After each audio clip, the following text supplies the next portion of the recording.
Hey, so what is going on, everyone? It is me, Mr. Mario, and today I'm going to be showing you all how you can essentially soft mod your original PlayStation. Yes, you heard that correctly, you can soft mod the system.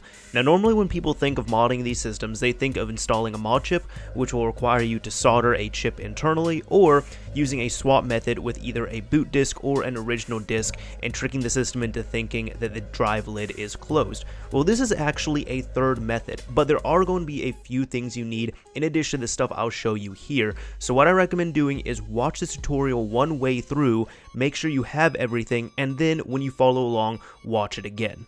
Now, first off, the basic things you're going to need are your original PlayStation, and you need to make sure that it is an original and it is a console that has the parallel I/O port in the back. If you have a later revision of the original PlayStation that does not have a parallel port, you cannot perform this modification. Also, if you have a PS1 or a PlayStation Slim, you cannot perform this modification either because that did not have the port to begin with. Now, in addition to having an exploitable PlayStation, you're going to need a few more things. You're also going to need an original PlayStation game if you don't have a boot disc, a blank CD because we're going to burn something to that, some tape, which I would recommend that's just going to be cheap enough, and also you're going to need a type of cartridge that will go in the back of your parallel port. These are normally GameSharks or anything like that, and this will work with almost any type of cartridge you can put into the back. So if you buy like an old GameShark or anything like that, it will work.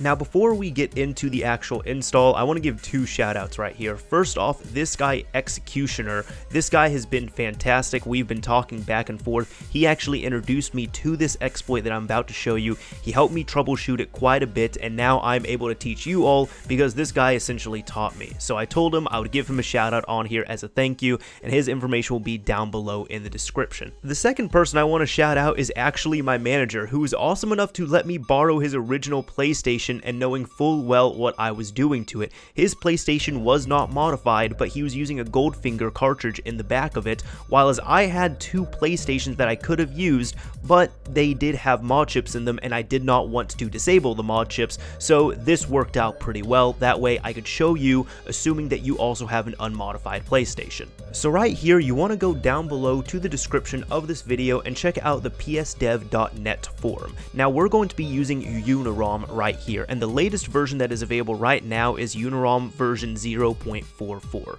What you need to do is you need to go down here and you need to download this RAR file. Once you have that RAR file, go ahead and extract it over to your desktop or wherever you've downloaded it, and then open it up. You're going to go into PSX, and then you're going to find this bin Q right here, and this is your image file. You're going to want to just double click the Q file if you are using image burn like myself. Then you want to put in a CDR and burn this at the slowest speed you can. Once you've completed burning that, you can go ahead and move over to the PlayStation because that's where the rest of our footwork is going to be.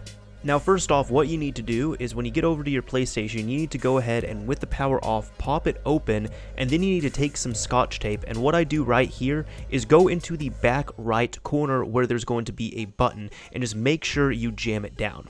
The way you can test that you did this correctly is once it's done being jammed down, go ahead, keep the lid open, turn on the console with a disc inside of it, and if the disc spins up like so, that means that the button is being held down and you're now tricking your PlayStation into thinking that it is closed. So right here, you're going to have to swap out your game for the burn disc that you just made, and I'm going to show you, if you don't have a boot disc, how to do this. I'm going to slow it down and then I'm going to show it all at once right here. First off, what you want to do is put an original game in your system and turn it on. You're going to wait for it to spin up to normal speed and then speed up. After it speeds up, it's going to slow down and you're going to hear the laser move. When that happens, immediately swap for the burn disc. After you swap it for the burn disc, you're going to wait for the burn disc to speed up, and then when it slows down again, you're going to swap that for the original. Now, this time when you swap for the original, what should happen is the PlayStation logo should disappear and you're going to hear it slow down once again. When it slows down, swap the original for the burn disc one more time.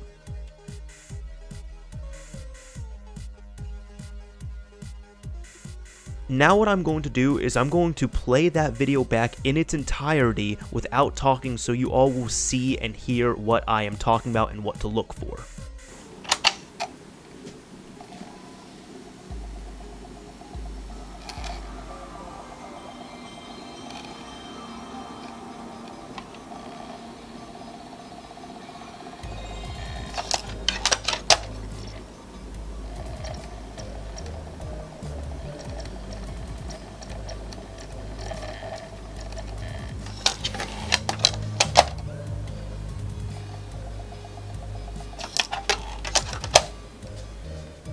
Now there's a few things to keep in mind. If you're using the GameShark or cheat device for actual cheats, you're going to lose all the stuff on there because we are going to rewrite it.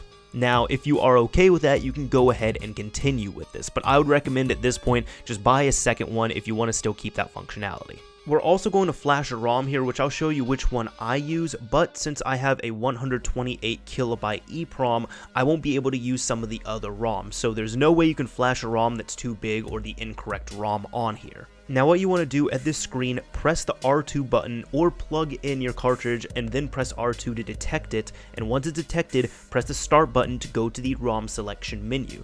When you're at the ROM selection menu, you want to go to UniROM, and you might be kind of confused on which ones to flash. I'm going to show you. If you try and flash, for example, in my case, if you try and flash number 11 right here, it's not going to work because my cartridge is too small for this. If that's what happens to you, that's fine, and you can try and flash that one if you want to, but in my case, I'm going to flash the UniROM standalone. Once that is flashed over, it will go ahead, update the EEPROM, and from there, you can go ahead and press Start to exit the menu and turn off your PlayStation. Now, if you have your cartridge plugged into the back of your system, turn it on, make sure the game you want to play is inside the drive, and then you're going to see this screen. You want to press R1 and then press R2, and when you do that, you're going to see this loading screen right here, and after a few seconds, it should cut to black and it will load up your game. If it does, congratulations, you now have your Softmod working on that removable cartridge. The best thing is as well too, this is removable, so essentially you have a portable or removable mod chip on your hands as well if you ever want to swap it out or flash another cartridge or anything like that. Now, I think this is pretty impressive. I think this is a nice feature, especially if you don't want to swap discs all the time, but you also don't want to install a mod chip, so you have this nice little median in the middle of everything. Anyways, that is it to this mod, so I hope this video helped you out and you now have a soft-modded PS1. Anyways, if you enjoyed this video and it helped you out, there is a like button down below that you can check out on this video, and if you did not like this video or anything about it, there's also another button for that right next to the like button. Anyways, this is Mr. Mario signing off. Thank you all for watching.